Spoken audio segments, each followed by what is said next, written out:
ಅವರು ಮೈಸೂರಲ್ಲಿ ಪ್ರಧಾನಿ ನರೇಂದ್ರ ಮೋದಿ ಅವರು ನಿನ್ನೆ ಅಬ್ಬರದ ಭಾಷಣ ಮಾಡಿದ್ರು.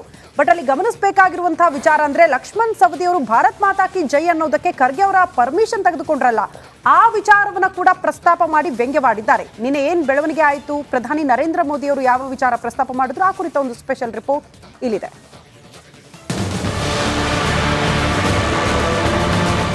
ಮೋದಿ ಮೋದಿ ಮೋದಿ, ಎಲ್ಲೆಲ್ಲೂ ಮೋದಿ ಜಯಘೋಷ. ಪ್ರಧಾನಿ ಮೋದಿ ಸಿಡಿಲು, ದೇವೇಗೌಡರ ಗುಡುಗು.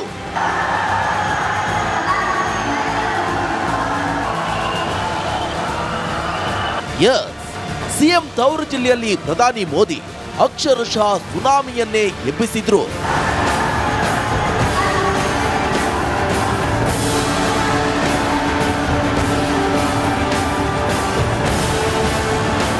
ಈ ಸಮಾವೇಶದಲ್ಲಿ ಪ್ರಧಾನಿ ಮೋದಿ ಕಾಂಗ್ರೆಸ್ ವಿರುದ್ಧ ಬೆಂಕಿ ಉಗುಳಿದ್ರು. कांग्रेस पार्टी आज टुकड़े टुकड़े गैंग की सुल्तान बनकर घूम रही है. ಇನ್ನು ಶಾಸಕ ಲಕ್ಷ್ಮಣ್ ಸವದಿ ಹೇಳಿಕೆ ಉಲ್ಲೇಖಿಸಿದ್ರು. ಭಾರತ್ ಮಾತಾ ಕಿ ಜೈ ಅನ್ನೋಕೆ ಪರ್ಮಿಷನ್ ಕೇಳಬೇಕಾ, ಆದ್ರೆ ಖರ್ಗೆ ಪರ್ಮಿಷನ್ ಕೇಳಿದ್ರು. ಇದು ಕಾಂಗ್ರೆಸ್ ಸ್ಥಿತಿ ಎಂದು ಕಿಡಿಕಾರಿದ್ರು. कांग्रेस की चुनावी रैली में एक व्यक्ति ने भारत माता की जय के नारे लगवाए. इसके लिए उसे मंच पर बैठे नेताओं से परमिशन लेनी पड़ी.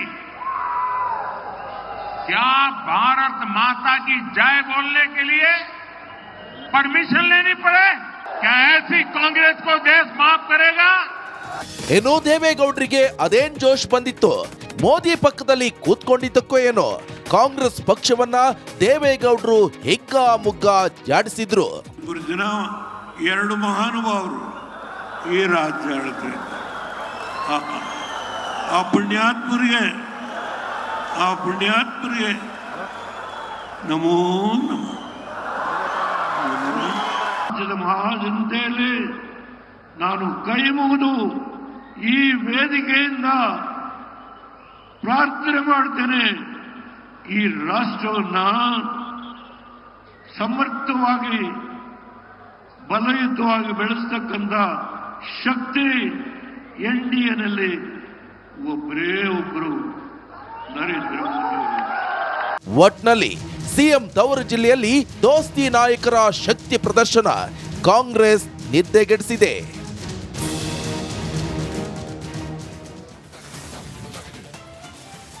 ಆ ಫ್ರೇಮ್ ಮಾತ್ರ ಭಾಳ ಚೆನ್ನಾಗಿತ್ತು. ದೇವೇಗೌಡರು ಮತ್ತು ನರೇಂದ್ರ ಮೋದಿ ಅವರಿರುವಂಥ ಫ್ರೇಮ್ ಇದೆಯಲ್ಲ, ಯಾವತ್ತೂ ಕೂಡ ಅದನ್ನು ಬಹಳ ದೊಡ್ಡ ವಿಚಾರ ಅದು. ಯಾಕೆಂದರೆ ನೋಡಿ, ಕನ್ನಡದ ಒಂದು ಅಸ್ಮಿತೆ ದೇವೇಗೌಡ.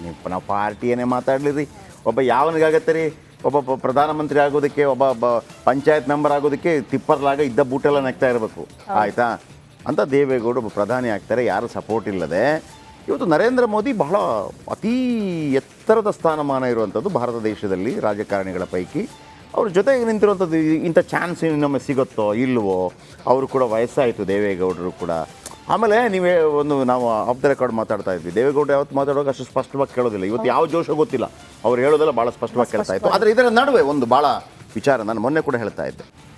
ಭಾರತ್ ಮಾತಾ ಕಿ ಜೈ ಅಂತ ಕೇಳೋದಕ್ಕೆ ಮಲ್ಲಿಕಾರ್ಜುನ ಖರ್ಗೆ ಅವರ ಪರ್ಮಿಷನ್ ಬೇಕಾ? ಅದನ್ನು ಪ್ರಧಾನಿ ಬಂದು ಟೀಕೆ ಮಾಡುವಂಥ ಅಗತ್ಯ ಇಲ್ಲ. ಪ್ರತಿಯೊಬ್ಬ ಭಾರತೀಯ ಕೂಡ ಟೀಕೆ ಮಾಡಬೇಕ್ರಿ. ಭಾರತ್ ಮಾತಾ ಕಿ ಜೈ ನೀವು ಅನ್ಯತಾ ಭಾವಿಸಬಾರ್ದು, ಏನಿದರ ಅರ್ಥ?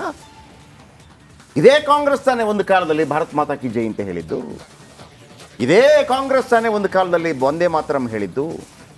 ಈವನ್ ಎಲ್ಲಿ ತನಕ ಅಂತಂದರೆ ನಿಮ್ಗೆ ಗೊತ್ತಿರಲಿ, ಮೊಹಮ್ಮದ್ ಅಲಿ ಜಿನ್ನಾ ಸಮೇತ ಕಾಂಗ್ರೆಸ್ ಅಧಿವೇಶನದಲ್ಲಿ ವಂದೇ ಮಾತರಮನ್ನು ಹಾಡಿದ ಇತಿಹಾಸ ಇದೆ ಕಾಂಗ್ರೆಸ್ ಅಧಿವೇಶನದಲ್ಲಿ.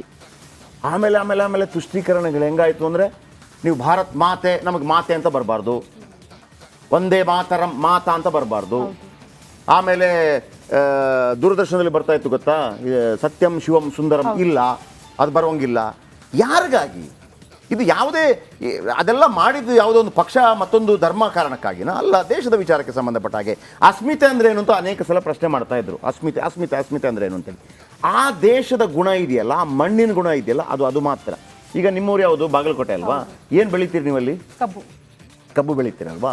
ಅಲ್ಲಿ ನಿಮಗೆ ಬೇರೆ ಯಾವ್ದು ಬೆಳಿತೀರಿ? ಆ್ಯಪಲ್ ಬೆಳೆಯೋಕ್ಕಾಗತ್ತೆ ಅಲ್ಲಿ? ಖಂಡಿತ ಸಾಧ್ಯ ಇಲ್ಲ ಅಲ್ವಾ? ಆದರೆ ಕಾಶ್ಮೀರದಲ್ಲಿ ಆ್ಯಪಲ್ ಬೆಳಿಬೋದು ಅಲ್ವಾ? ಈ ದುಬೈನಲ್ಲಿ ಅಥವಾ ಸೌದಿಯಲ್ಲಿ ಖರ್ಜೂರ ಬೆಳೀತಾರೆ. ನಮ್ಮಲ್ಲಿ ಖರ್ಜೂರ ಬೆಳೆಯೋಕ್ಕಾಗಲ್ಲ. ದುಬೈನಂತ ಬಿಲ್ಡಿಂಗ್ ಕಟ್ಟಬಹುದು, ದುಬೈಯಲ್ಲಿ ಹಾಕಿರುವಂಥ ಬಟ್ಟೆ ಹಾಕ್ಬೋದು, ಕಾಶ್ಮೀರದಲ್ಲಿ ಹಾಕುವಂಥ ಬಟ್ಟೆ ಇಲ್ಲಿ ಹಾಕ್ಬೋದು, ಅಥವಾ ಅಮೆರಿಕದಲ್ಲಿ ಮಾಡುವಂಥ ಫುಡ್ ಇಲ್ಲಿ ಮಾಡ್ಬೋದು. ಆದರೆ ಪಕ್ಕದ ಊರಲ್ಲಿ ಬೆಳೆಯುವಂಥದ್ದನ್ನು ಇಲ್ಲಿ ಬೆಳೆಯೋಕ್ಕಾಗಲ್ಲ ಈ ಮಣ್ಣಲ್ಲಿ. ಯಾಕಂದರೆ ಈ ಮಣ್ಣು ಡಿಸೈಡ್ ಮಾಡಬೇಕು ನಾನು ಏನು ಬೆಳಿತೀನಿ ಅಂತ. ಮಣ್ಣು ಡಿಸೈಡ್ ಮಾಡುತ್ತೆ, ನಾವಲ್ಲ. ನಾನು ದ್ರಾಕ್ಷಿ ಹಾಕ್ಬಿಡ್ತೀನಿ ಅಂತಂದರೆ ಮಣ್ಣು ಕೇಳಲ್ಲ. ಅದನ್ನೇ ಹೇಳೋದು. ಆ ಮಣ್ಣು ಇದೆಯಲ್ಲ, ಅದಕ್ಕೊಂದು ಅಸ್ಮಿತೆ ಇರುತ್ತೆ. ಅದು ಆಯಾಯ ದೇಶದ ಹಿರಿಮೆ. ಭಾರತ್ ಮಾತಾ ಕಿ ಜೈ, ಒಂದೇ ಮಾತರಂ, ಸತ್ಯಂ ಶಿವಂ ಸುಂದರಂ ಇದೆಯಲ್ಲ, ಈ ಮಣ್ಣಿನ ಅಸ್ಮಿತೆ. ಕೆಲವರು ಹೇಳ್ತಾರಲ್ಲ, ಯಾವುದು ಶಾರದ ಪೂಜೆ ಯಾಕೆ ಮಾಡ್ತೀರಿ ನೀವು, ಇದನ್ನು ಮಾಡಿಲ್ಲ ಅಂತಂದರೆ, ಶಾರದೆ ಈ ಮಣ್ಣಿನ ಅಸ್ಮಿತೆ. ನಾನು ಹೇಳಿದ್ನಲ್ಲ, ಅದನ್ನು USSR ಅಲ್ಲಿ ಅಥವಾ ಇಟಲಿಯಲ್ಲಿ, ಬ್ರಿಟನ್ನಲ್ಲಿ ಮಾಡೋಕ್ಕಾಗಲ್ಲ. ಈ ಮಣ್ಣಿನ ಅಸ್ಮಿತೆ. ನಾನು ಹೆಂಗೆ ಹೇಳಿದೆ ನಿಮಗೆ, ಖರ್ಜೂರ ದುಬೈಯಲ್ಲಿ ಇದ್ದರೆ, ಆ್ಯಪಲ್ ಕಾಶ್ಮೀರದಲ್ಲಿ ಇದ್ದರೆ, ನಮ್ಮ ಭಾರತ ದೇಶವೇ ಕಾಶ್ಮೀರ ಕೂಡ. ಈ ಮಣ್ಣು ಇಲ್ಲಿ ಬೆಳೆಯೋಕ್ಕಾಗಲ್ಲ. ಇಲ್ಲಿ ನೀವು ಬೆಳಿಬೇಕು ಅಂತಂದರೆ ನೀವು ಅಡಿಕೆನೇ ಬೆಳಿಬೇಕು, ನೀವು ತೆಂಗು ಬೆಳಿಬೇಕು, ನೀವು ಕಬ್ಬು ಬೆಳಿಬೇಕು, ನೀವು ಅಕ್ಕಿ ಬೆಳಿಬೇಕು. ಯಾಕಂದರೆ ಈ ಮಣ್ಣು ಕೇಳಬೇಕು. ಹಾಗೇನೆ ಭಾರತ್ ಮಾತಾ ಕಿ ಜೈ ಅಂತ ಹೇಳಬೇಕು ಅಂತಂದರೆ ಯಾವ ದೊಣ್ಣೆ ನಾಯಕನ ಅಪ್ಪಣೆ ಕೂಡ ಬೇಕಾಗಿಲ್ಲ. ಮತ್ತೊಮ್ಮೆ ಹೇಳ್ತಾ ಇದ್ದೀನಿ, ಇದು ಕೇವಲ ನರೇಂದ್ರ ಮೋದಿ ಅವರು ಮಾತ್ರ ಟೀಕೆ ಮಾಡೋದಿಲ್ಲ, ಪ್ರತಿಯೊಬ್ಬ ಭಾರತೀಯ ಕೂಡ ಟೀಕೆ ಮಾಡಬೇಕು.